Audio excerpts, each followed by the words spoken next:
Hello and welcome to the Carbitrage Podcast, episode 243. I am Eric Berger, joined as always by my co-host Ryan Sinitsky. Hello. Hi there. We are back again for 243. Yes. And we didn't technically deceive the folks before, but I am actually going to be drinking the ham sandwich. Because I'm still drinking that Supra, because, I don't know, I just don't drink as much. Which is probably good. A good thing. Yeah. No, it's... yeah. Anyway. Maybe in like 3 months it will be reviewing LaCroix. I did a dry month last November, I think. I have to go back to the podcast and look, because I'm sure I didn't drink beer for those 2 episodes. Yeah, I'm not going out of my way to not drink. It's just I don't want to. I really would like to get to the point where I don't want a beer.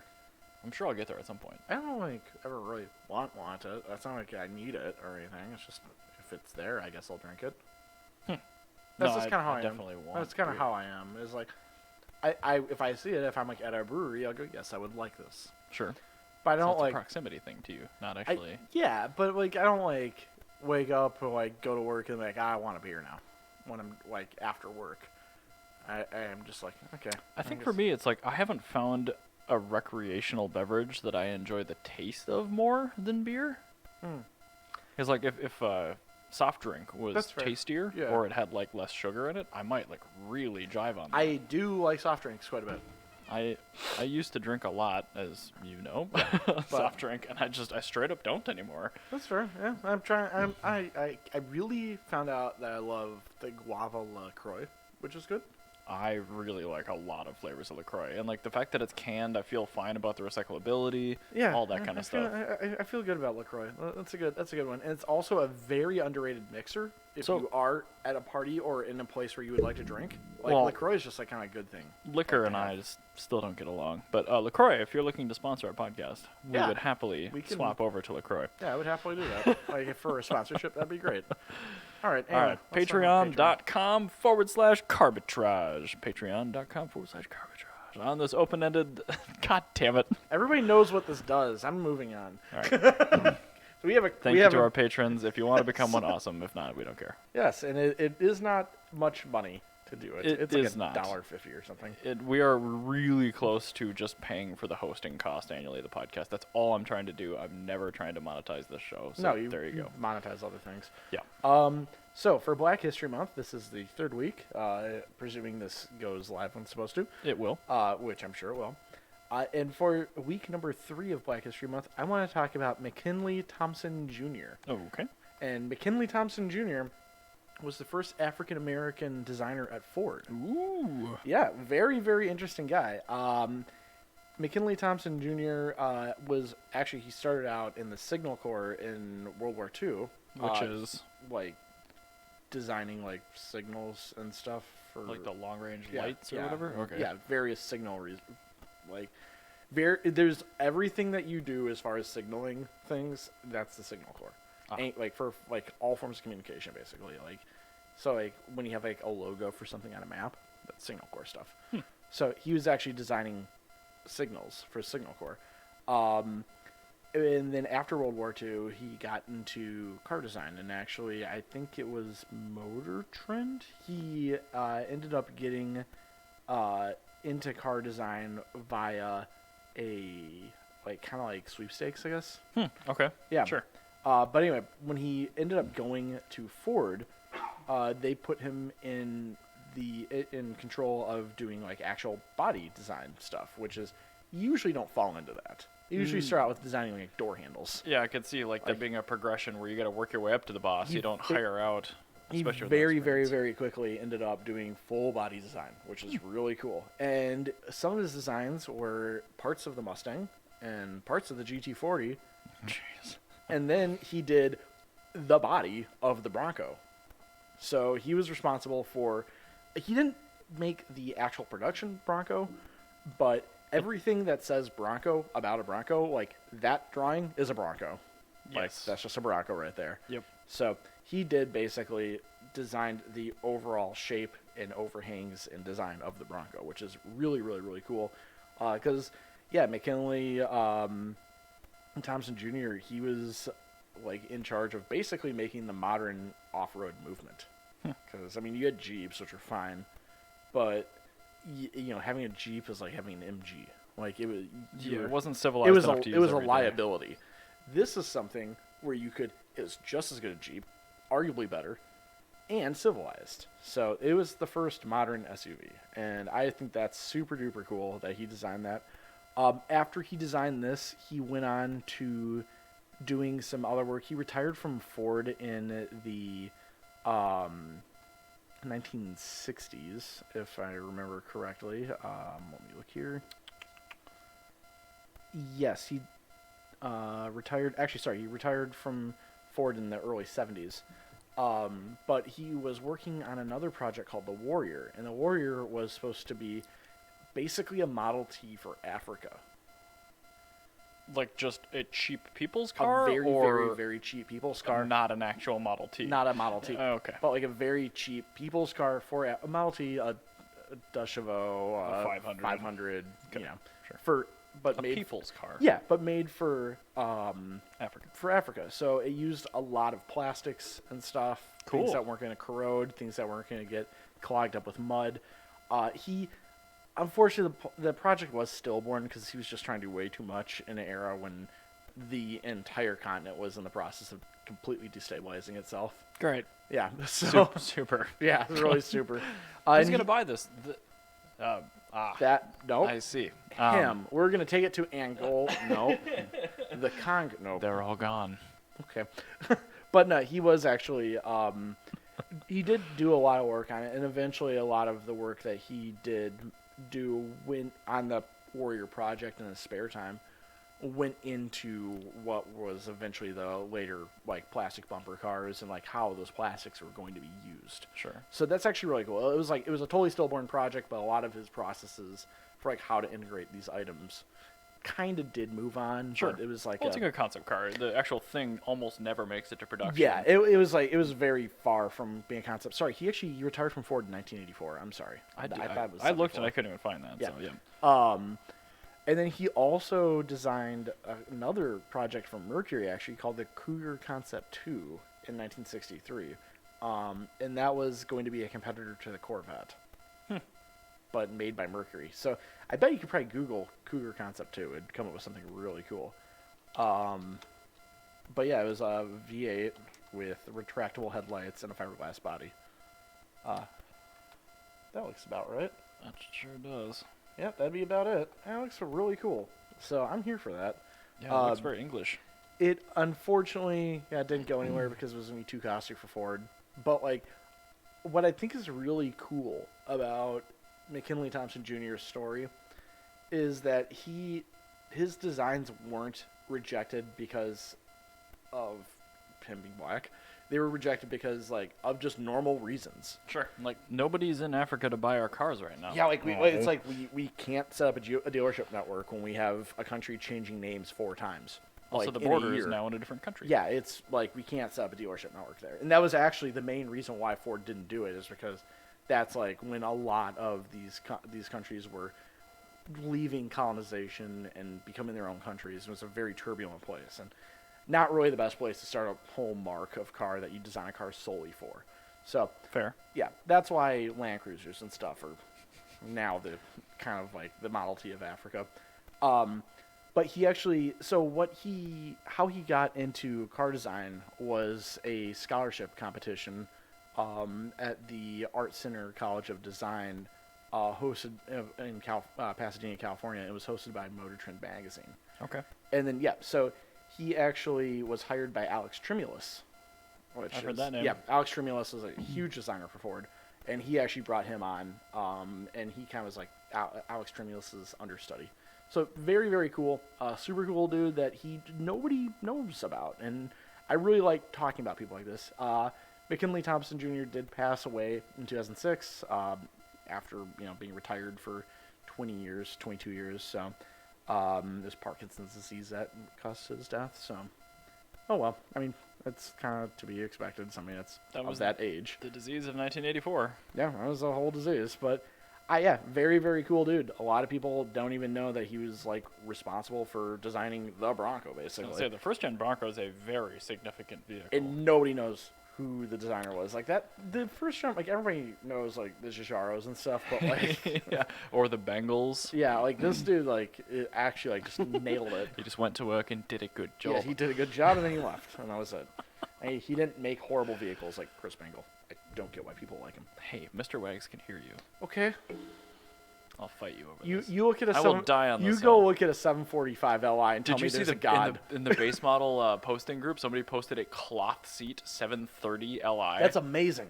Wow, that's they made an M54 cloth seat E65. That's amazing. But you look at an E65 and you tell me there's a god.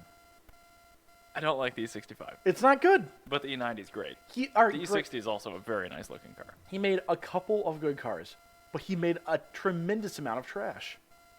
The E65 is definitely the worst thing he ever designed. He's made some other terrible things. Well, when did Chris Bangle leave BMW? Is he still there? Mm-mm. When did he leave? No, he left like for the F01, F10, F30 generation. So 2011. I don't like the 7 Series was pretty bad. Not great. The facelift one I actually like. He also made. He did make the '90s Fiat Coupe, which is kind of cool. That is cool. I didn't know that. Yeah. He made the BMW Z4, which is actually I don't like the Z4. I will say that. I will die on that hill. I'm surprised. I thought that was an entirely woman-designed car.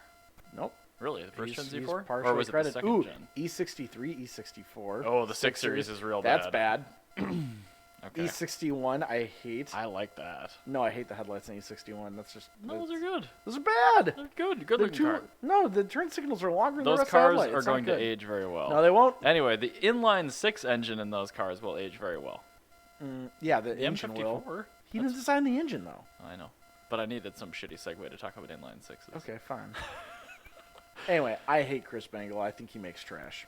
That's fine. He's a man that gets lucky. He got lucky a couple times. He makes cars the same quality that I can. I can get lucky a few times. Chris Bangle, to me, is like the Mitsuoka designer. Like, some of the stuff has interesting qualities, but it's all very different. But this is the thing is, people, like, with Chris Bangle, people, like, put him on the same pedestal as, like, Giugiaro or Gandini. He's a shit designer. No, he's a terrible designer. He got lucky. He made a couple of good designs. Is he a good designer? No. He got lucky. I want to see the original pen designs, too, because, like, it's entirely possible the committee saved him after the 7 Series. Because the 5 Series came 2 years later, and the 3 Series came 2 years after that. I feel like the committee probably saved him. They probably kept toning it down like, no, Chris, we're going to let you out of the straitjacket for 20 minutes. No, he's just it's designed by a blind man. You can see from the 5 Series turn signals being bigger than the rest of the headlight. I really like how the E60 looks. I think it's a great looking car. I might trade my A39 for an E60 M5. I don't think that's a good decision. Might be. Nope. Might be a good decision. It's a bad decision. No, it's a good decision. Anyway, let's segue. All right, so Mazda's bringing an inline 6 to go up market. We've heard about this for over a year. Forever. Still haven't seen it. No, I don't believe it. Mercedes brought back an inline 6. Now, do you want to guess what mainstream American automaker is bringing an inline 6 to this market? All right, I'm gonna vocally make my deductions here. Okay. Ford would not do that. No. Because Ford is just incapable of They've making put too much good. money in the EcoBoost, too. Yeah, there's no way they're going to do that. GM would not make a Cadillac-specific engine. So that leaves me with FCA, Stellaris, or whatever you call it. Stellantis? Yeah. Yeah, you're right. Ah! I mean, they've got other 6-cylinders, like their Cummins. Like, GM actually does have an inline 6. It's the Duramax for the 1500s. TIL. Very cool engine. Just 3-liter Duramax. Just learned that. But anyway, yeah. Jeep, Dodge, whatever. All those things that have the 5.7 Gen 5 Hemi. Yes. Going away. I'm getting a turbocharged straight 6. Okay. That's kind of cool. When was the last time we had a bad straight 6 in a truck?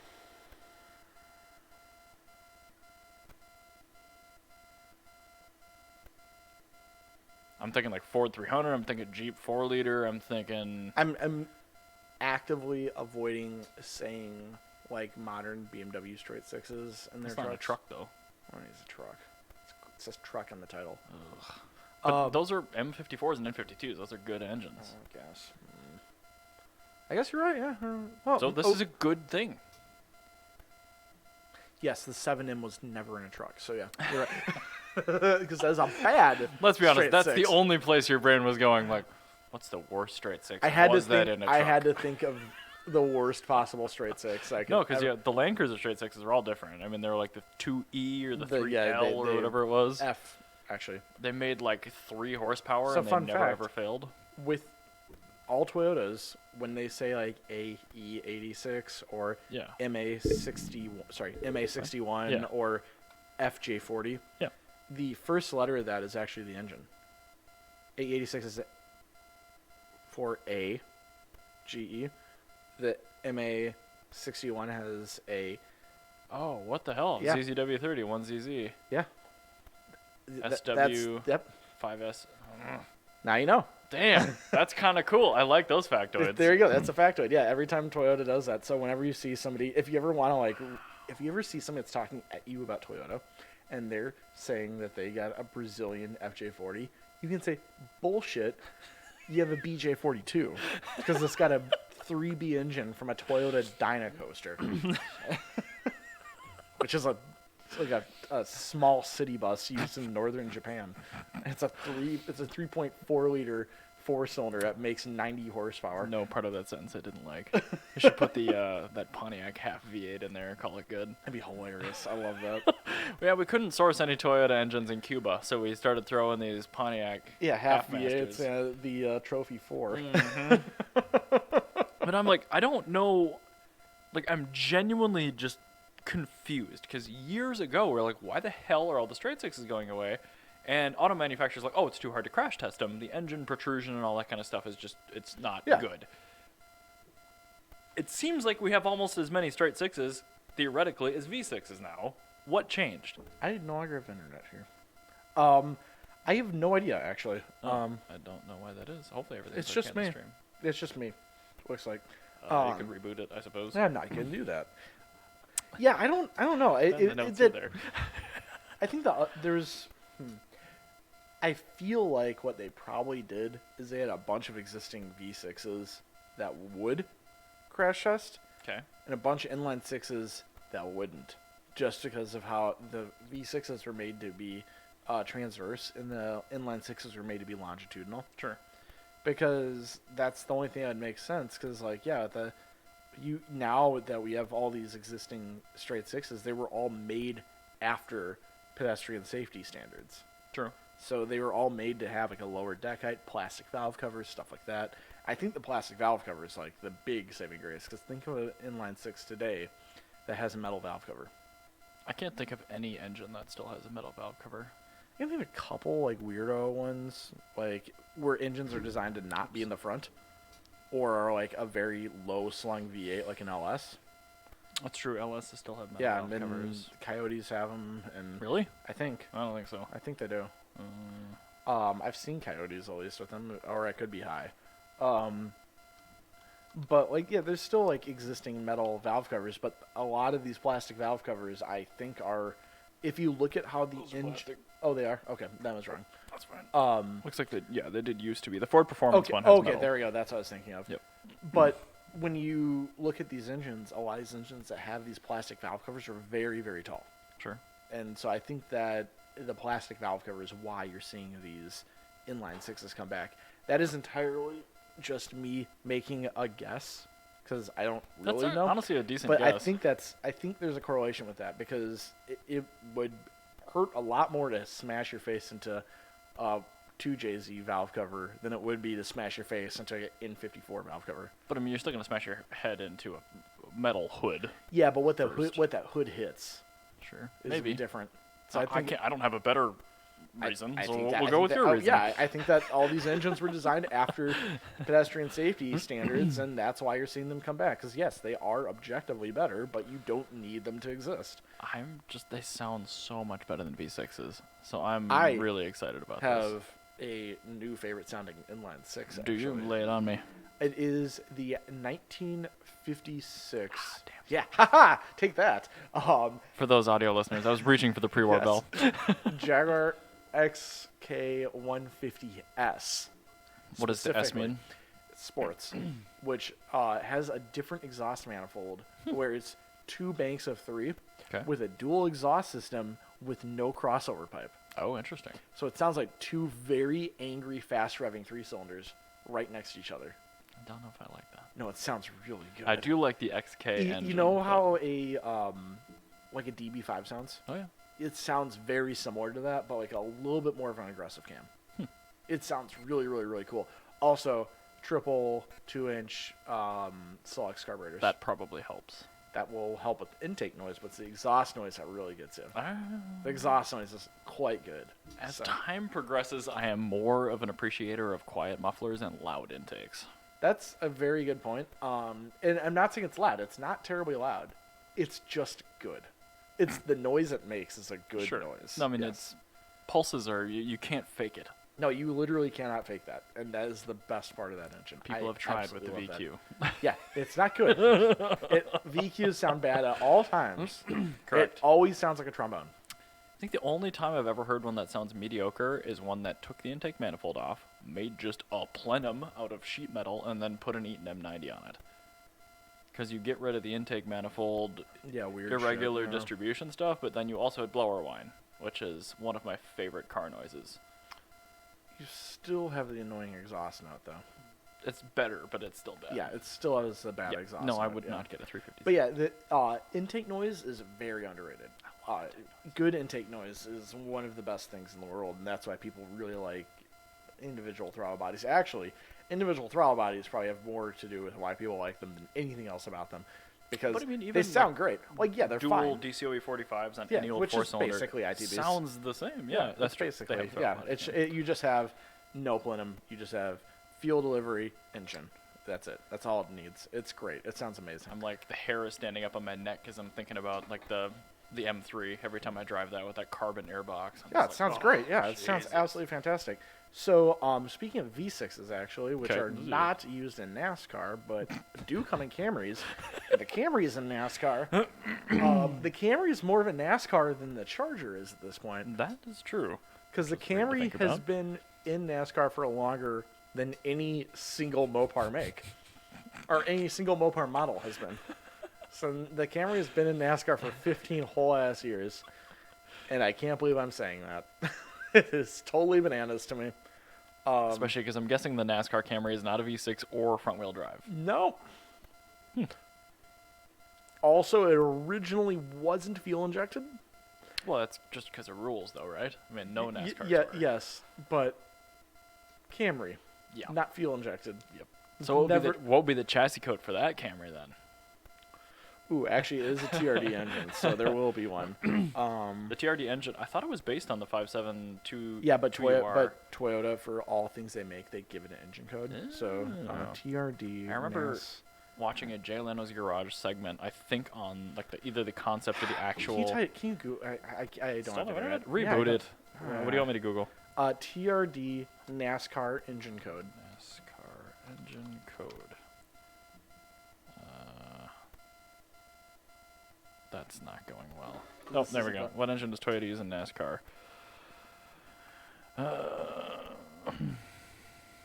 That engine right there has to have a code for it because it's made by Toyota. Yes, it is. Is it overhead valve? I assume it is. Yes, it is. It has to be. 800 horse, 5.9 liter, 725 horsepower. But it doesn't say the engine code. No. Wait. What displacement is it? 5.9 liters. So you Control F the number 59. Oh, wait. Oh, Japanese. Nothing. Shoot, I have no idea what that is. I'll have to get back to you on that. So there has to be an engine code for that for a Camry. Like, that's just a fact. It has to have an engine code because of how Toyota works. Yeah. But yeah, if you think of cars that have been in NASCAR for a long time, this is literally the longest lasting NASCAR make. I'm just like a pushrod Toyota V8 is one of the weirdest things I've seen with my eyeballs today. Yeah, no, they literally have to make just a NASCAR engine. Wow. And the only thing that's like not American about it is the fact that everything's in metric. Well, okay, do they require NASCAR engines to have standard fasteners? They have to have because that's really dumb. They require like intake, or I think like intake and exhaust valve size, displacement, like all of the stuff like that they have, you have to do it like to exact NASCAR spec. Well, that's fine, but like not being able to use metric fasteners. But no, they do use metric fasteners. That's good. That's the thing that makes it a Toyota, is it uses a metric fastener. I'm pretty sure the rest uses like SAE. I'm 3 pages in and I'm giving up on that. Yeah, I would just give up. I will find that for you and I'll text you later this evening. Hopefully I'm done working on the GLS. That air suspension is not as fun to work on as the old GL. Hopefully I'm done working at work because I have to work. I'm that so sounds upset just I have as to work bad on Saturday. Yeah, me too. I don't get a weekend. I'm so upset. Yeah. I'm really happy that we switched these to every other weekend. That has helped a lot. It did, but like also just real life work. Like I shouldn't have to do this. The only reason I'm working is because I just had bad luck. So it is what it is. I know all about bad luck. Yes. But anyway, yeah, so the Camry is more of a NASCAR than the Charger, and I think that's hilarious. How long was the Charger in the series so far? Combined, I think they've had a Charger for like maybe like 12 years. Like since... Because they bounce back and forth. They haven't had just the Charger. They put in like other weird shit. Like they had the Dodge Charger, but they also had like the Dodge like Murata, the Dodge... You know what Dodge they should turn in? What was their the Magnum? Magnum? That's cool. They had a Magnum. It was a coupe in the 70s. It was actually super cool because it was a personal luxury coupe that they tried to make into a NASCAR. It's very funny. I spotted one on the road. It was a Mexican market Mirage.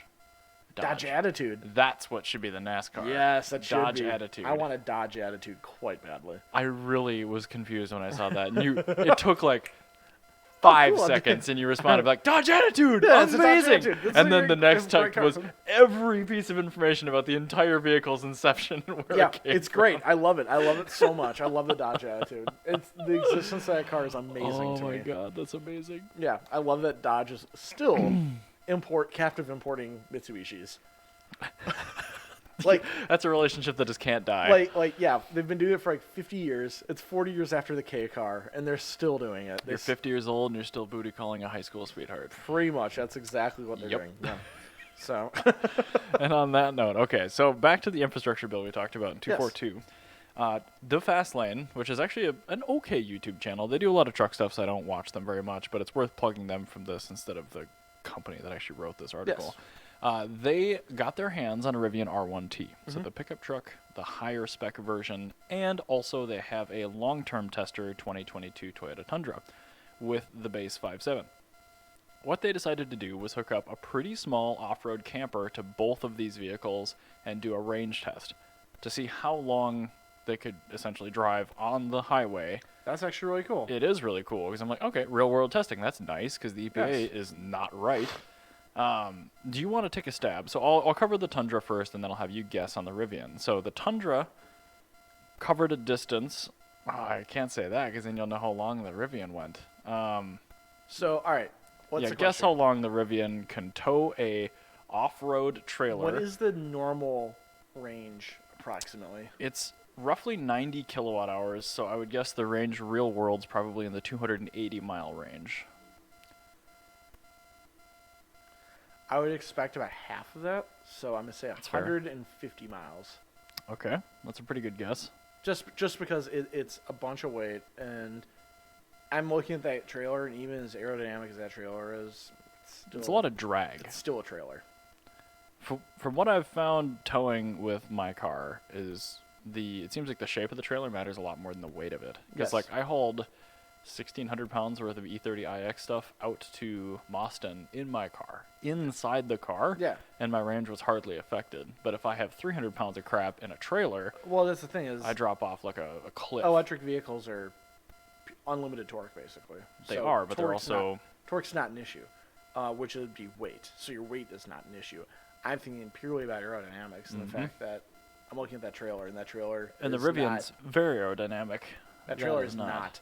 So you were almost dead nuts on. It went 156 miles. Oh my god, what? On 91% of its state of charge. Do you want to guess how many gallons of fuel the Tundra burned in that same time with the same trailer? 156 miles. 156 miles, I would say probably 10 gallons of gas. Dead on. Oh my God. Yeah. Yep. So anyway, I mean, that's still take your fuel economy cut in half. That's just my rule of thumb. Well, Tundra's not going to get 30 on its own. Well, for 20 though. I said 10. 10 gallons, yeah, but that would be 150 miles. Yeah, so yeah. Well, anyway. Your logic apparently was sound because you still nailed it. Yeah, that's great. That's awesome. But anyway, this is just really good news for the infrastructure change because that's still an impressive number for trailering something on an interstate in an electric pickup truck. Exactly on par. But yeah, I mean, people just have to, as long as you can plan, EVs are insanely predictable. Yes. As long as you can plan for exactly what your efficiency will be on that drive, and the Rivian will automatically throw into trailer mode and tell you that your efficiency is going to be horse shit. Yeah. Which is great. Perfect. The manufacturers really need to stop with the EPA bullshit. Because even the number that you get on your dash is just wrong. Yeah, that's true. We call it a guessometer for a reason. Yeah. The one in the Fiat was like, oh, you can go 120 miles. I'm like, bitch, this thing will do 70 miles. My Fiat 500 at 80 miles of range will just go dash. It's at 2 point something gallons of fuel. Yeah. It will just go dashes. I hate that. And I rarely have more than 2.5 gallons of gas. Your fuel pump probably loves you. It doesn't matter. Fiat 500 fuel pumps never go bad. That's true. Also, they're a nickel. Yeah, they're because they're never broken. Correct. I've always done this with every car. Inadvertently, the most reliable car ever. Yeah, they did not intend on it being that way. It just is. Yeah, they're great. I love it. Thank you, Magneti Morelli. Apparently Thanks. You got good. Yeah, they figured it out. We'll just find out in 10 years that they just got acquired by Bosch 20 years ago and nobody told anybody. No, because this is the thing is Bosch isn't good anymore. Bosch makes trash. We get every Volkswagen. Okay, Siemens then. Yeah, we'll give you Siemens. Yeah, Siemens is German, isn't it? Yeah, they're in every BMW. Yeah. Well, now they are. Every BMW is made of Siemens. I should have known. Because they all used to be Bosch computers. Now they're all Siemens. All Siemens computers, yeah. Lots of Siemens in their computers. Yeah, Camcar. Anyway, so let's talk about Toyota again. Toyota patented a manual transmission for EV vehicles. EVs, sorry. Oh, this will be convenient because I didn't even read as you were typing at the same time as me. We had the same last topic. Oh, ha! I took mine out. We'll just talk about it. Well, I still see yours. But this is the thing. I'm half full on this. How are you about it? Are you half empty? So I've been dealing in EV for about 5 years. Yes. In the Fiat, I never did this at all. But in the Tesla, once in a while, I will, mime like I'm driving a stick because I'm so bored. Yeah. And I honestly think it could be good. Because it's an on-off switch for doing it. You can do a non-clutch version. You could, but if you put a Fanatec SSK or SSQ shifter in my car, and you put a fake, electro-hydraulic clutch pedal in it, I guarantee, the software in these cars with the torque demand and everything you can do with electric motors and how instant it is, it would be good. Yes. I don't think I actually need a gearbox and a physical clutch to drive a manual. So this is the thing. I actually read about half of the patent paperwork for this. And it's very fascinating. It should not be any Also, Scott said it is not patented. Well, the paperwork. Sure. It's something that they may patent, but it is not patented. Patent paperwork. Sure. Yeah. So, application probably. Yeah, they applied for it. But in the patent application, they show how the torque curve uses the electric kind of torque curve. Yeah. And basically it's all readily available. It just makes it feel different. And so you're not actually losing you're not actually putting a transmission behind it. You're Correct. not actually having driveline loss. But this EV manual sort of thing gives you a different torque curve where it makes it kind of have the bumps of if you actually watch a transmission, you actually have these little bumps as you go through the gears.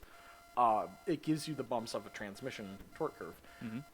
And I think that's actually just really fascinating that it's that they actually did that. And I know it's really totally dumb in a marketing thing, I would pay extra for this feature. Yeah, this is kind of great. Because like if you don't say want that out loud, they'll actually make you pay extra for it. Shut up.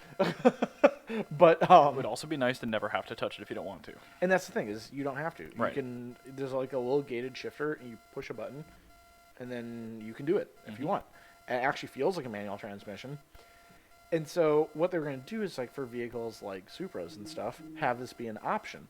So that way when you go to like a racetrack, you can actually still operate the car like you would a normal race car. Where, yeah, having perfect linear power delivery is cool and all. It's terribly boring, A.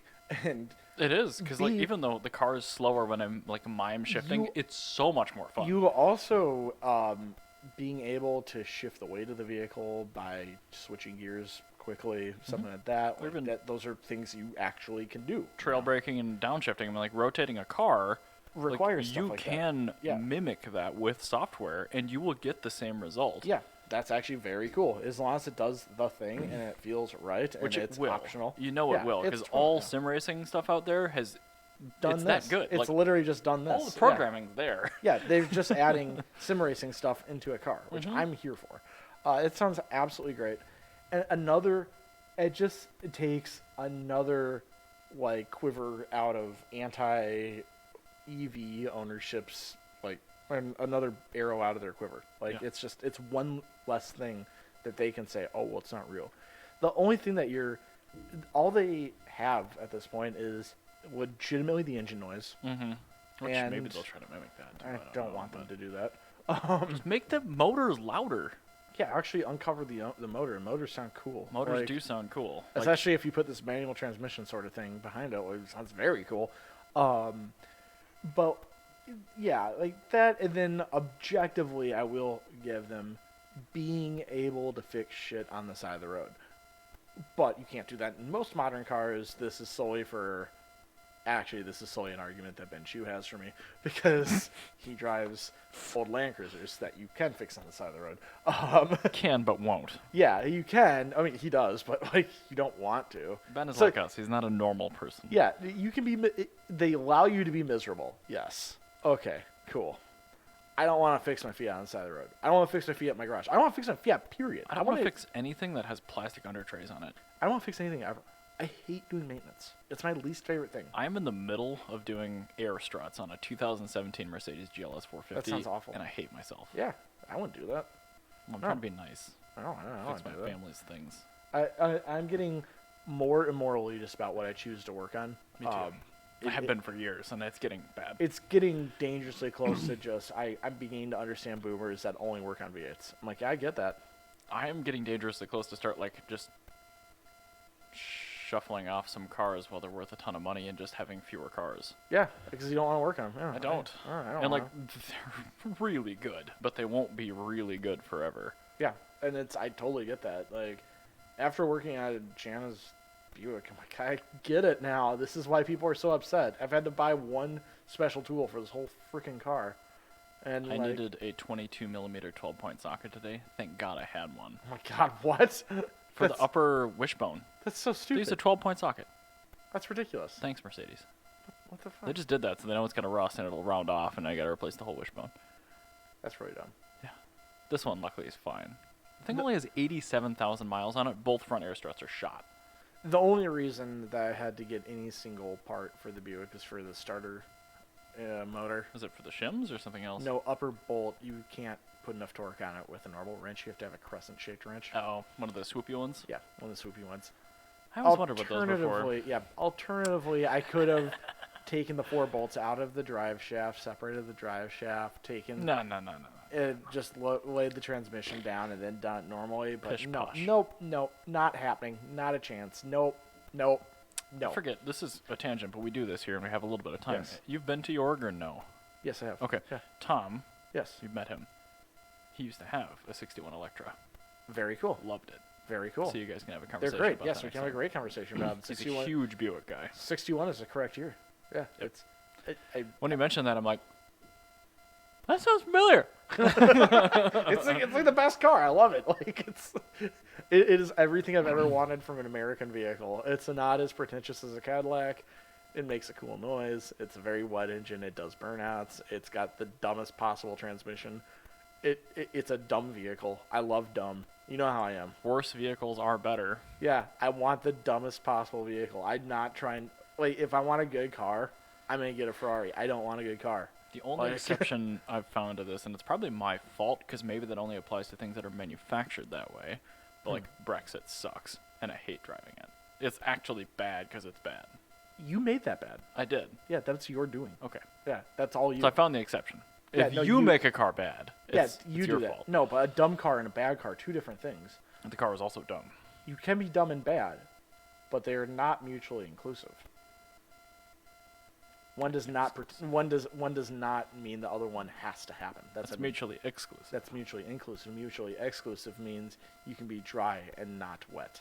Oh, okay. Oh, yes. Interesting. I learned something today. Mutually, they exclude each other. Sure, that does make sense. Yeah, so, like, you can have a car that's dumb and not terrible. You can, like, that's what a Buick is. It's dumb and not terrible. You can have a car that's terrible and smart, and that's a modern supercar. And then dumb and terrible, and like Brexit. Which is Brexit. Or you can have, what's the last one? There's a fourth one I'm missing here. Blupski? No, it's good and terrible. There's smart and good.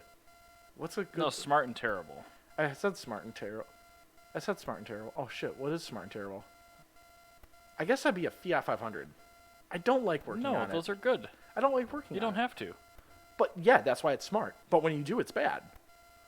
It's a bad car to work with. The only things I've ever had to do on that... Oh, okay, you're right. Yeah. Yep. I did a rear wheel bearing on one of those, and the caliper terrible. bolts were awful. Like, why would you bury those there? This is dumb. No, you don't have to ever... The valve cover gasket. You have to cut a plastic finger off the intake manifold to do the valve cover. No problem. Never need it again. Or you have to pull the entire intake manifold out of the car, which is on the back side of the engine where there's no room. Smart and terrible. Yeah. But, oh my God. It's. I said that in my YouTube video. I'm like, I'm not condoning you do this, but this is the only way to do this. Yeah, I'm not saying you should do this, but so you don't take the intake manifold off, just cut this. There's a 3-inch long metal or a plastic tab on the intake, and it just like bolts to the valve cover. You just take it off and you cut it. It's fine. I wonder if it's ever broken. Probably not. No, God no. That engine is just like they accidentally made like the best engine ever. The 1.4 multi-air is so good. It's just like it's almost things. It's great, and you just don't ever have to work on it. And if you do have to make a repair, it sucks. But like, you don't have to. Exactly. Yeah, that's why the dealerships are not doing well here. Because no cars ever need repairs. No, they never do. Ever. Nothing. 150,000 mile timing belt. If you have a lot of boost and you're Fiat not has diligent. found every way to fail in America. You make them too shitty, and then nobody buys them. And then you make them too good, and none of the dealerships can stay in business. Well, so their nobody issue can buy new ones. In the 80s and the 70s is they didn't have a dealership network. They just brought cars in. But they were also terrible. They were worse, but they weren't actually. That was the Morris engine, essentially. Like they're bad. No, they're not that bad. Blake had an X19 brand new. Wasn't that bad? I'm not talking about the X19. I'm talking the normal ones. Oh, I don't know anything about those. Bad. I'm talking about the ones we got. Big bad. The X19. Big bad. X19s were only bad when things rusted, because they were usually just driven in the summer. Yep. Yeah. But if you have like a 131. Oh yeah. No, don't do that. That's big bad. Bad. Very so anyway, bad. Yeah. Not good. To your point. Modern Fiat good. Yeah, modern Fiat's good. So that's a good car. Poor Fiats. But they don't get the hate. They don't deserve the hate they get. No, they're totally great. The modern Fiat is just the modern 90s Honda. Yeah. People shit on them until they drive them, and they're great. And in 20 years, that's the shit I'm looking at in the car shows. Yeah, exactly. Well, I'm not gonna lie. I kind of want to get. So yeah, like Darren, like he was like shitting on Fiat 500s because his Abarth has a terrible turning radius. Well, I mean that is true. And I'm like, dude, no. The standard one. Yeah, that's what I told him. Like, the Abarth has a different steering rack. He goes, what? I'm like, completely different. It's like 6 feet. Yeah, longer. I know. It's way longer. And he's blown away. Totally blown away. I'm like, watch this, dude. I did a U-turn in the middle of my street with ice on both sides at speed. And I'm like, yeah, it was great. Like, it did the U-turn. It was great. In the middle of the road, not in the intersection.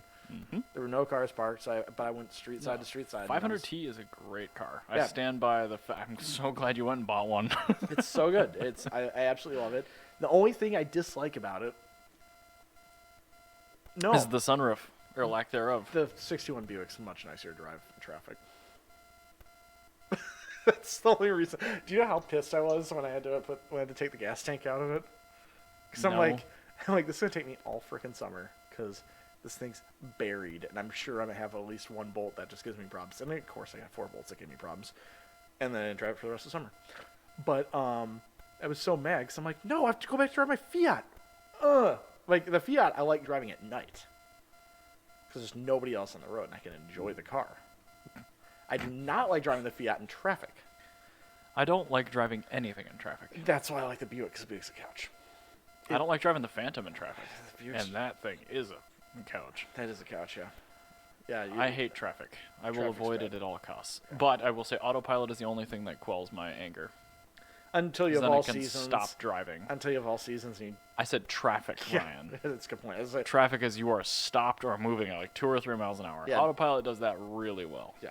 And then as long as you have all seasons on. Everyone go buy the correct tires for the conditions that you drive in. You bunch of blithering. I know it's not you listening. It's literally a week. It's a week later. We're still mad about that video. That's amazing. Oh my God. Yeah. And I need to reiterate. I know our audience isn't these people. But you need to be harder on your coworkers. Trust me, you can be an asshole to people and they will still be your friend. Yes, it's true. You still have people to talk to. Yeah, I don't know why. I get invited to things still. I don't understand that. You will be fine, trust me. Yeah.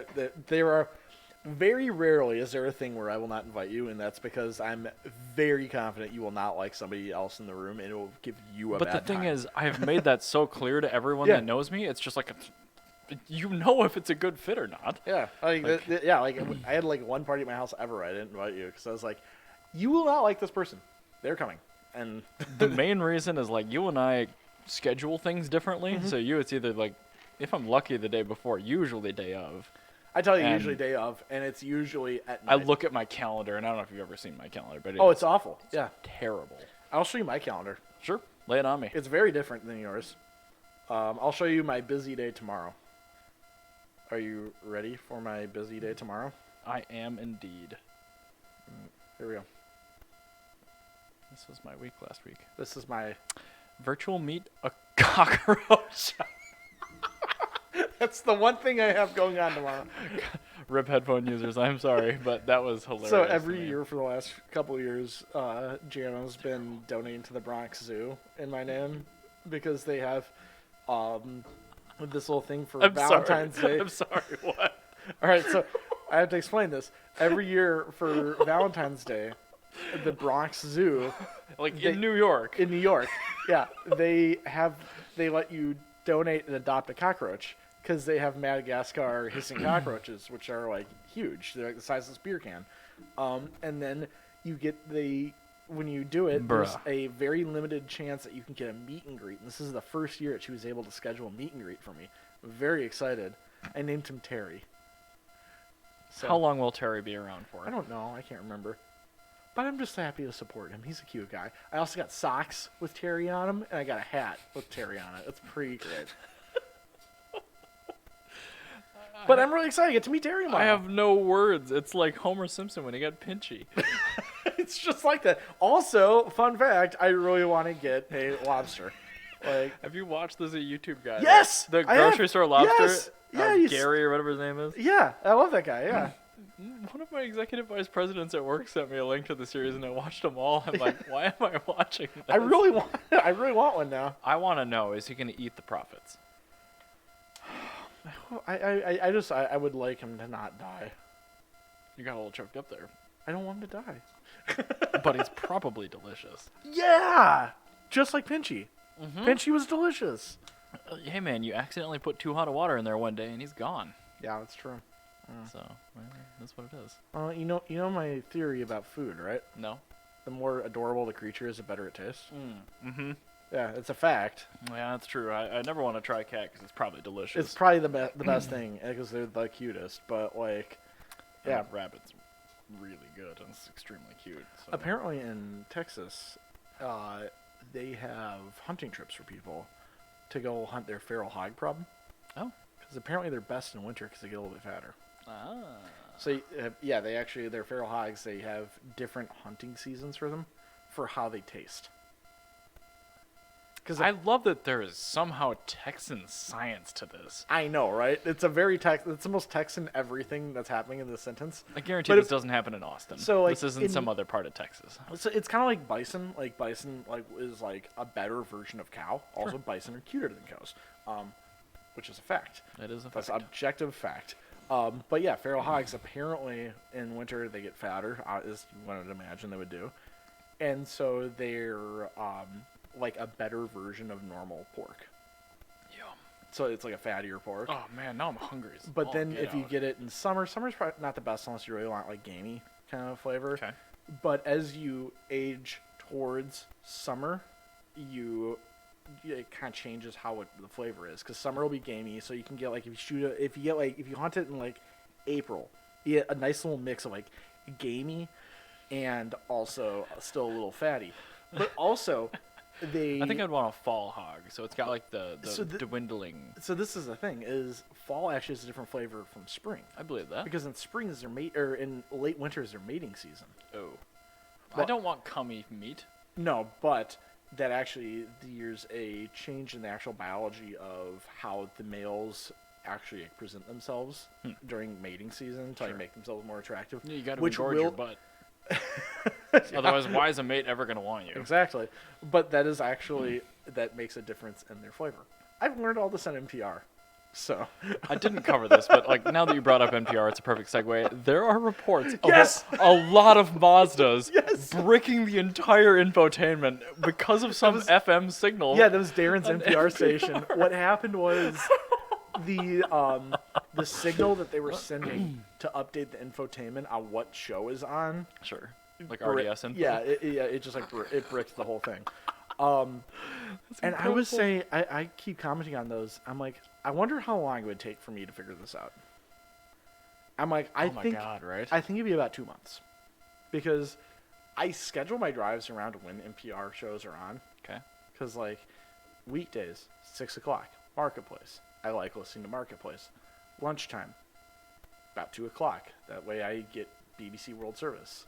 I like BBC World Service more than I like the takeaway. So I'll eat lunch and 6. I can just work for an hour, and then you eat lunch at 2 and feel better. And then on weekends, I absolutely, like the fucking plague, avoid driving at noon on Saturdays, because that's when the Moth Radio Hour is on. And I can't stand the Moth Radio Hour. I hate not Stephen Lim. I love Stephen Lim. Stephen Lim's great. He's on Watcher. I know none of these words. But there's the Splendid Table that happens after the Moth on Saturday. No, sorry. Splendid Table is after Radio Lab, and Splendid Table is like I love food content, but like. I've never figured that out. Yeah, I know, right? But like, I love when I love food related TV and everything. Like, it's my favorite. Like, Binging with Babish is one of my favorite YouTube channels. I don't watch TV. But it's not, Babish is on YouTube. But like, it's one of my favorite YouTubers is Binging with Babish. But like, I cannot stand the Splendid Table because it's like Owen Wilson loud whispering about food. And like they interview chefs, and the chef's like, yeah, so I I salted my potatoes, and then I put a little bit of thyme in with olive oil, and then I put them on a skillet. And then you gotta pull a Padma Lakshmi or whatever. You have to have like Padma Lakshmi. Like then saw her on Hot Ones. She is. Yeah, she's great.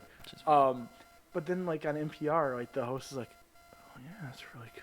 And he's like loud whispering the whole time. Is he like Garrison Keillor? No, it's worse. It's like Owen Wilson loud whispering about food. Like, wow, that's really inspirational. That really makes me feel. I can't get you out of my headphones. I don't like this. It's really bad. Yeah, this is exactly what it's like listening to the Splendid Table.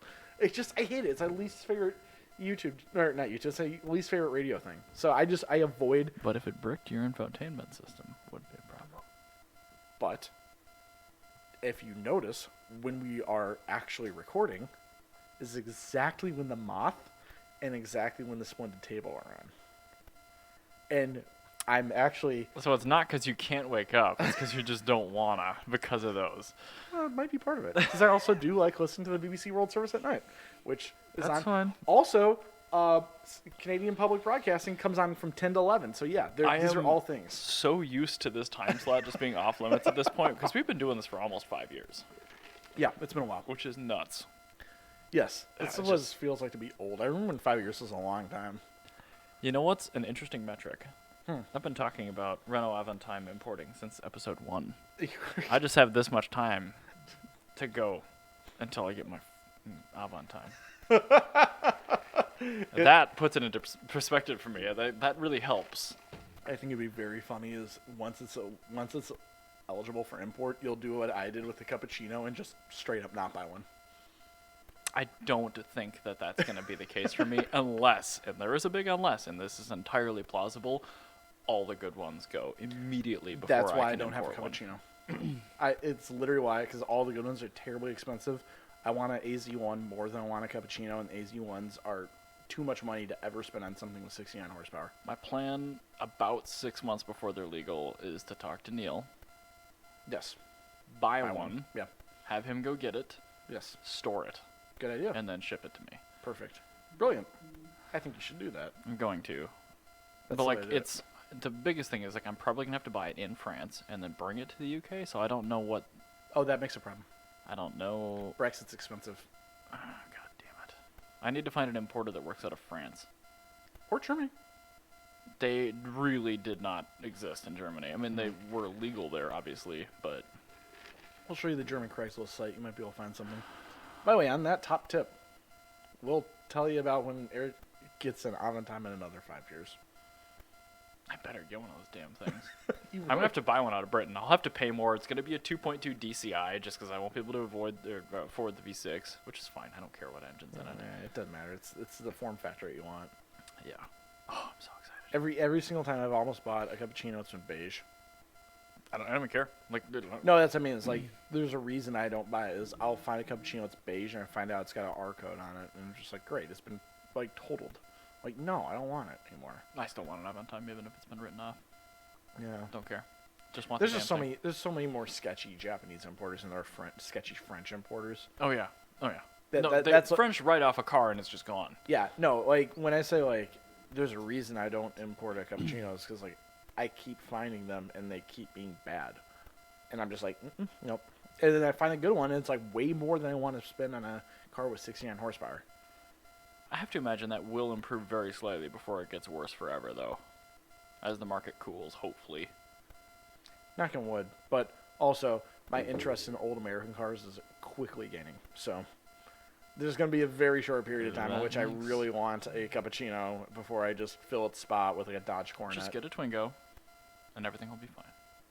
Yeah, seeing about getting a Twingo just hoisting up in the rafters. Don't weigh that much. Even now, I bet you could get a Twingo imported and registered here for $4,000. Oh, I could get one here imported, registered, running, and driving for under $3,000. I could probably get it here for about $2,000. Because literally they're right free. Now. That's amazing. They're literally container prices are nuts. You can get Twingos running and driving in Germany for under $500 because I'm not exaggerating. Because they fail TÜV. Sure. Over a sway bar link. And the car's $500, so why would you put $100 into it? Exactly. Yeah. And then, so it's just whatever your import cost is, $500, and then like your tax, title, license, and all this little surcharges. So you can get under $3,000. $2,000 would be pushing it, but for sure under $3,000. Why have you not done this yet? Lack of space, actually. Okay. I genuinely thought about it after the Accord, and Jan was like, she really wanted a car for back to the 50s. So that's fair. Yeah, if you want a car for back to the 50s and a car she could take to her hair salon, that's exactly what she got. So, on that bombshell, I think we should head out. Thanks, everyone, for listening.